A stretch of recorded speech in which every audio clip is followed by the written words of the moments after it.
새날을 여는 새벽 말씀 나눔입니다.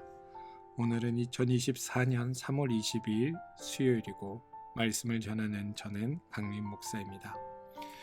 오늘 하나님께서 우리에게 주신 말씀은 로마서 9장 1절로부터 14절 말씀입니다.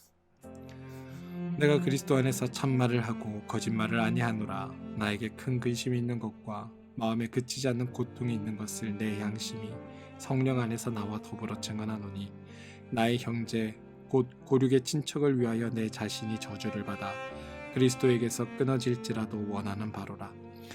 그들은 이스라엘 사람이라. 그들에게는 양자됨과 영광과 언약들과 율법을 세우신 것과 예배와 약속들이 있고 조상들도 그들의 것이요 육신으로 하면 그리스도가 그들에게서 나셨으니 그는 만물 위에 계셔서 세세히 찬양을 받으실 하나님이시라. 아멘.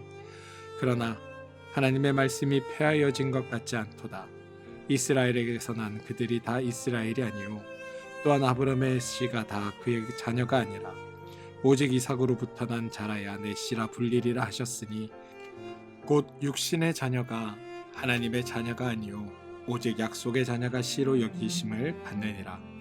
약속의 말씀은 이것이니 명년 이때에 내가 이르리니 사라에게 아들이 있으리라 하심이라. 그뿐 아니라 또한 리브가가 우리 조상 이삭 한 사람으로 말미암아 임신하였는데 그 자식들이 아직 나지도 아니하고 무슨 선이나 악을 행하지 아니한 때에 택하심을 따라 되는 하나님의 뜻이 행위로 말미암지 않고 오직 부르시는 이로 말미암아 서게 하려 하사 리브가에게 이르시되 큰 자가 어린 자를 섬기리라 하셨나니 기록된 바 내가 야곱은 사랑하고 에사는 미워하셨다 하심과 같으니라. 그런즉 우리가 무슨 말을 하리요? 하나님께 불의가 있느냐? 그럴 수 없느니라. 로마서 9장 1절로부터 14절까지 말씀입니다. 어제 우리가 1절부터 14절의 전반부를 보았고 오늘은 후반부의 말씀을 함께 나누게 되길 원합니다. 말씀드렸다시피 구약의 이스라엘은 하나의 샘플입니다. 특정한 민족, 특정한 국가만을 지칭하는 것이 아닌 바로 우리가 이스라엘입니다. 그래서 이스라엘을 통해 우리는 하나님이 우리와 어떻게 관계를 맺고 계시며 어떻게 우리가 하나님과 관계가 유지되며 또 그것으로 말미암아 주어지는 결과가 무엇인지를 보여주시려고 하나님께서 모든 인간 중에 이스라엘이라는 샘플을 선택하셔서 우리에게 본보기처럼 드러내 주시는 게 성경의 말씀입니다. 따라서 누가 이스라엘이 되는가와 어떻게 이스라엘이 되었는가 이런 것들을 살펴보면 오늘 누가 하나님의 자녀가 되고 어떻게 하나님의 자녀가 되었는지에 대해 이해를 할 수 있고 또한 동시에 앞으로 누가 구원을 받을 것인가와 또 어떻게 구원을 받을 것인가를 이해할 수 있게 됩니다. 우리가 말씀을 읽는 것은 바로 이러한 과정을 발견하기 위함입니다. 이스라엘을 아브라함의 자손이라고 말하는데 여러분, 이건 성경의 진술과 조금 다릅니다. 복음서를 보시면 유대인들은 자신들이 아브라함의 후손이라는 것에 대해 매우 대단한 자부심을 가졌었습니다. 그런데 그건 유대인들의 오해이고 하나님의 생각은 그것과는 달랐습니다. 왜냐하면 아브라함의 자녀인데도 이스라엘이 되지 않거나 아브라함의 자녀가 아닌데도 이스라엘에 속하거나 하는 예가 이스라엘 역사 가운데 종종 있었기 때문입니다. 그리고 오늘의 바울의 고백도 바로 이 지점을 지적합니다. 9장 6절과 7절을 보시면 이스라엘에게서 난 그들이 다 이스라엘이 아니요 또한 아브라함의 씨가 다 그의 자녀가 아니라 오직 이삭으로부터 난 자라야 내 씨라 청하리라 하셨으니 곧 육신의 자녀가 하나님의 자녀가 아니요 오직 약속의 자녀가 씨로 여김을 받으리라 라고 고백하고 있습니다. 우리는 이 고백을 잘 살펴봐야 합니다. 성경이 강조하는 것, 이건 아브라함의 자손, 아브라함의 씨, 여기에 방점이 찍혀져 있는 것이 아니라 하나님의 약속에 방점이 찍혀져 있다라는 사실입니다. 다들 아시다시피 아브라함은 하나님께서 하나님의 약속의 자녀를 주기 전에 이미 사레의 몸종으로부터 이스마엘이라는 자기의 자녀를 낳았습니다. 아브라함의 입장에서는 하나님이 자녀를 주시겠다고 약속하셨으니까 그 자녀가 하나님의 약속의 자녀라고 생각했을 수도 있었을 겁니다. 그런데 하나님의 약속의 자녀는 그가 아니었습니다. 여러분, 하나님과 아브라함과 관계를 한번 생각해 보십시오. 하나님과 아브라함이 서로 계약을 하는데 이 계약을 아브라함이 먼저 하나님을 향해 제안한 것이 아닙니다. 하나님과 아브라함과의 둘 사이에 있어서 늘 약속을 하시고 계약을 제안하신 분은 바로 하나님입니다. 그래서 이 둘에게 있어 중요한 것은 아브라함이 아니라 하나님이 중요합니다. 하나님이 아브라함을 부르셨고 하나님이 약속을 하셨습니다. 그래서 아브라함이 무엇을 했는지는 하나도 중요하지 않고 하나님이 아브라함을 통해 어떻게 자신의 뜻을 이루어 가시고 어떻게 자신의 일을 만들어 가시는지에 우리는 관심을 가지고 보아야 합니다.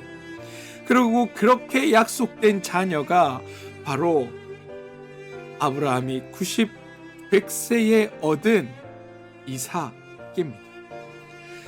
로마서 9장 9절을 보시면 약속의 말씀은 이것이라 명년 이때에 내가 이르리니 사렉의 아들이 있으리라 하시니라. 아브라함이 99세가 되고 사라가 89세 되었을 때 하나님이 두 사람에게 나타나 명년의 아들이라고 있으리라고 말씀하실 때에 아브라함과 사레는 자신의 나이를 생각하고 그 말씀에 웃었습니다. 둘은 다 자기들이 이미 자녀를 낳을 수 없다라고 스스로 고백하였습니다.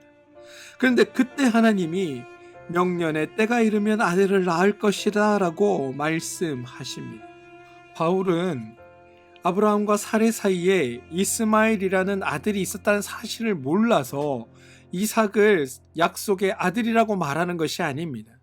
지금 바울이 강조하고자 하는 바는 하나님의 약속으로 비롯된 아들인 이삭, 그게 아브라함 때문이 아니라 하나님으로 말미암아 하나님이 주신 아들이라고 지금 분명하게 이야기하는 겁니다.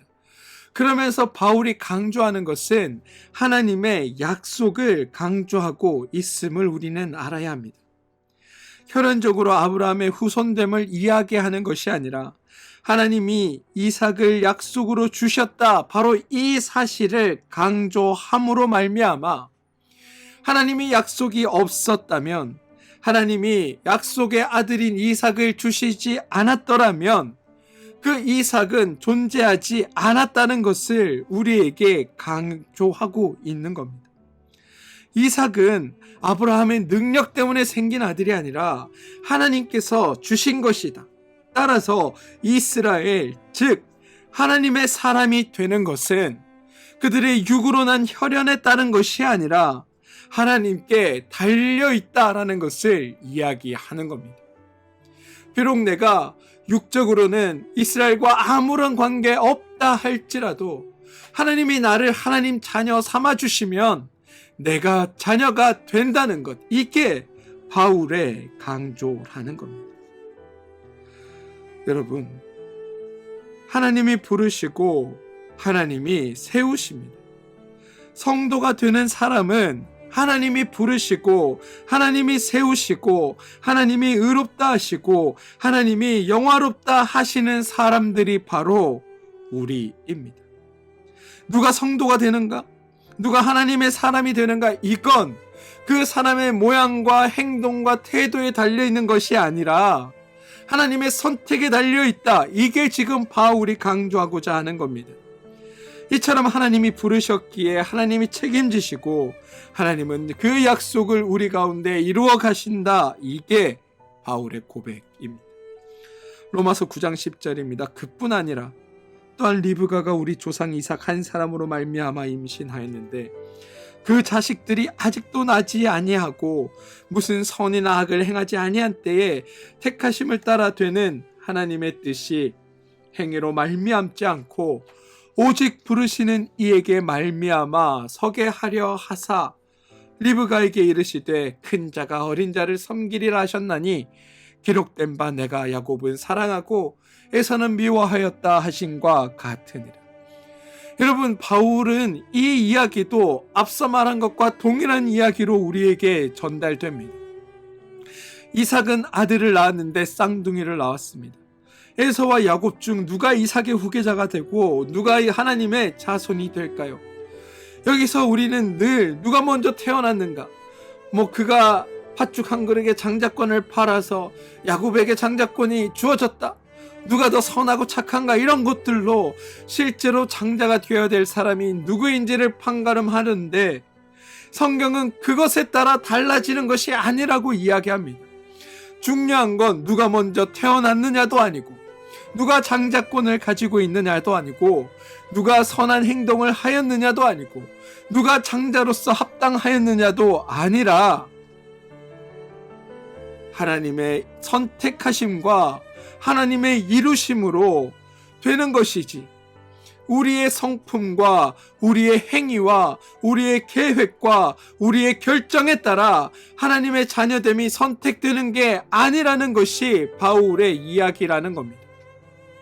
바울은 그것을 택하심을 따라 되는 하나님의 뜻이 행위로 말미암지 않고 오직 부르시는 이에게로 말미암아 서게 하려 하사라고 표현하고 있습니다.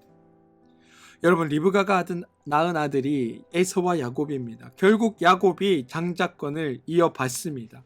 그런데 야곱이 장자권을 이어받는 건 야곱이 더 하나님께 신실해서, 야곱이 더 하나님을 잘 믿어서, 야곱이 착해서, 야곱이 지혜로워서 그런 것들이 아니라 하나님이 그렇게 정하셨다는 겁니다.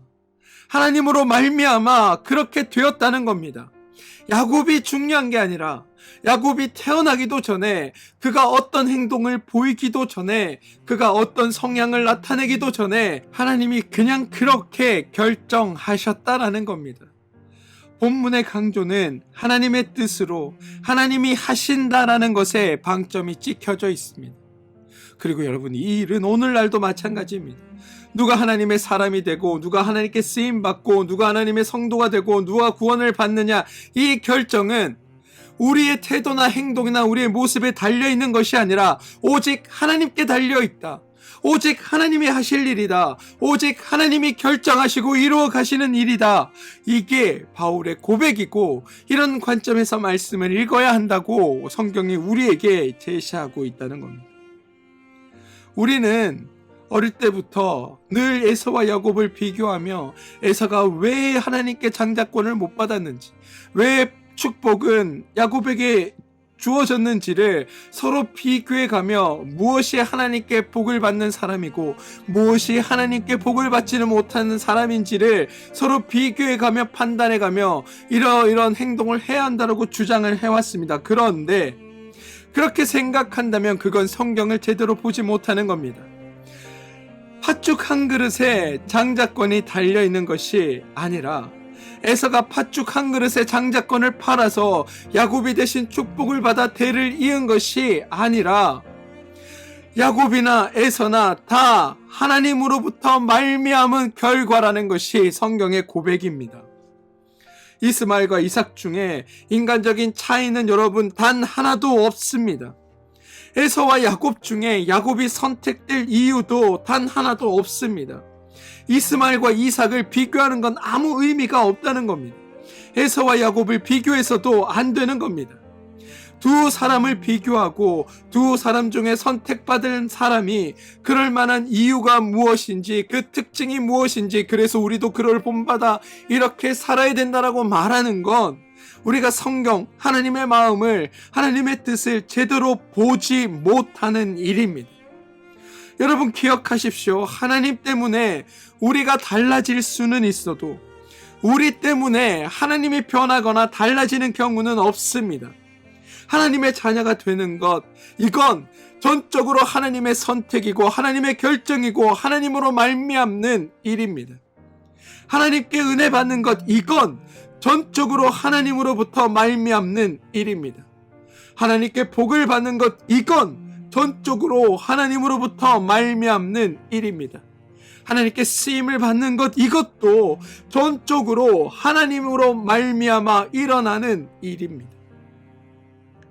신앙은 여러분, 그 어느 것도 다 예외 없이 하나님으로부터 말미암아 되는 하나님의 은혜라는 것을 우리는 늘 명심하고 고백할 수 있어야 합니다.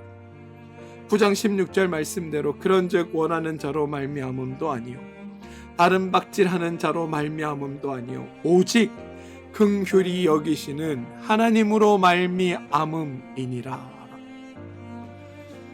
기독교에서 인간이 사용할 방법, 인간이 제시해서 대안으로 내세울 수 있는 방법은 없습니다. 우리 기독교는 전적으로 하나님의 역사이고 우리는 오직 하나님께 은혜를 받는 존재입니다. 우리는 하나님의 역사하신 은혜와 축복을 선포하는 종교이지 우리가 무엇을 해서 복을 받자라고 제안하고 선동하는 그런 종교가 아닙니다. 우리 그리스도교의 메시지는 선포입니다. 선동이 아닙니다. 9장 15절을 보시면 내가 긍휼히 여길 자를 긍휼히 여기고 불쌍히 여길 자를 불쌍히 여기리라 하셨으니 라고 나옵니다. 여러분, 이 말씀을 잘 적용하셔야 됩니다. 간혹 이렇게 얘기하는 분들이 있습니다. 하나님께서는 긍휼히 여길 자를 긍휼히 여기신다. 하나님이 그 사람을 긍휼히 여기시는 까닭은 그 사람이 긍휼히 여김을 받을 만한 일을 했기 때문이다. 그 사람이 불쌍히 여김을 받는 것도 그 사람이 불쌍히 여김을 받을 만한 행동을 했기 때문이다라고 이야기합니다. 그런데 여러분, 이런 말은 모두 다 하나님의 뜻을 제대로 이해하지 못해서 일어나는 일입니다. 성경의 선언은 한결같이 이렇게 선언합니다. 우리가 그럴 만한 행동을 해서 긍휼히 여김을 받는 것이 아니라 오직 하나님이 우리를 긍휼히 여기시기에 우리가 하나님으로 말미암아 긍휼히 여김을 받는다라고 선언하고 있다는 겁니다. 내 행동이 긍휼함을 불러온 것이 아니라 철저하게 하나님의 선택이 긍휼하심이라는 것을 이야기합니다. 그런데 이렇게 얘기하니까 오해하시는 게, 그러면 하나님이 나를 불쌍히 여기지 않으셔서 이렇게 나를 괴롭게 하시나? 하나님이 나를 긍휼히 여기지 않으셔서 이렇게 나를 힘들게 하시나라고 생각할 수 있는데, 여러분, 앞서 제가 드렸던 말씀을 기억해 보십시오. 하나님이 세상을 완벽하게 창조하셨습니다. 그리고 그 창조된 세상에 우리가 기쁨과 행복을 누리라고 살도록 하셨습니다. 그런데 죄가 들어와 우리의 삶을 왜곡하고 우리가 하나님의 뜻에 살지 못하도록 우리를 죄의 종 삼았습니다. 그래서 죄의 종으로 살게 된 우리가 어떤 행동을 해도 우리가 죄인이 될 수밖에 없습니다. 그래서 우리는 죄인이었던 겁니다. 그런 우리를 불쌍히 여기셔서 예수 그리스도를 보내어 우리를 하나님께 속한 자로 바꾸어 놓았습니다.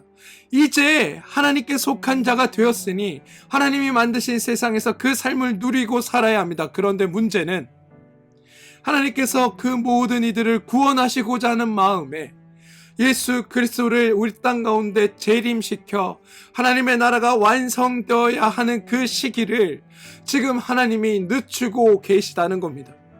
그러다 보니 하나님 안에서 완벽한 세상에서 온전히 태초에 창조된 모습으로 기쁘고 감사함을 누리며 온전히 행복하게 살아야 될 우리가 하나님의 선택에 의해 여전히 죄 가운데 힘겹게 살아가고 있다는 사실을 하나님이 아신다는 겁니다.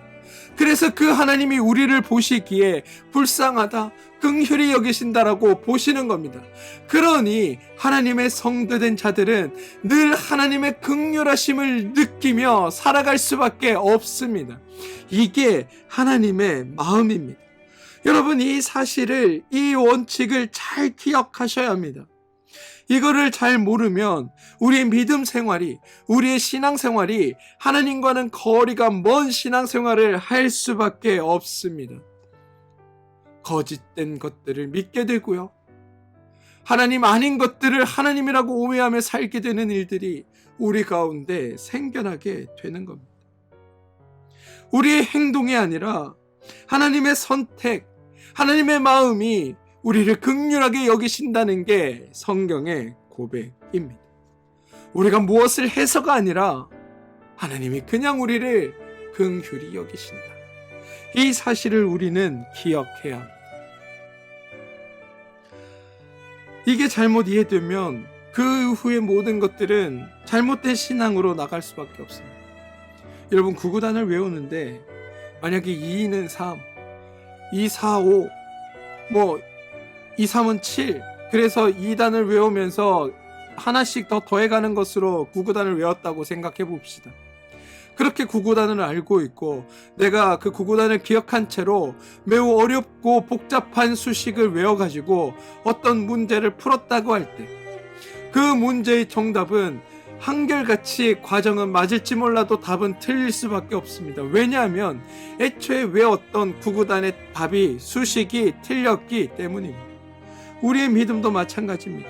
우리가 신앙의 기본적인 전제를 잘못 적용하고 이해하고 살아가면 하나님의 뜻을 조금 더 알지 못한 채 내가 맞다고 나의 의로만 가지고 이 방식 섬기듯 하나님을 섬길 수밖에 없는 게 우리의 신앙이라는 겁니다. 그러니 우리는 말씀을 잘 이해하는 것에서부터 우리의 신앙이 시작되어야 하는 겁니다. 성경은 이렇게 고백합니다. 그런즉 원하는 자로 말미암음도 아니고 다른 박질하는 자로 말미암음도 아니고 오직 긍휼히 여기시는 하나님으로 말미암는다라고 이 부분을 강조합니다. 무슨 말이냐? 오직 하나님께 달려있다. 내 삶은 오직 하나님께 달려있다. 나는 오직 하나님께 달려있는 존재다. 그리고 하나님은 이런 나를 긍휼히 여기시고 불쌍히 여기신다. 하나님 말고는 아무런 방법이 없다. 이게 성도가 고백하는 믿음입니다. 하나님이 행하시고 하나님이 하셨다는 선언 외에 그 이외의 말은 다 의미 없고 어리석은 말입니다.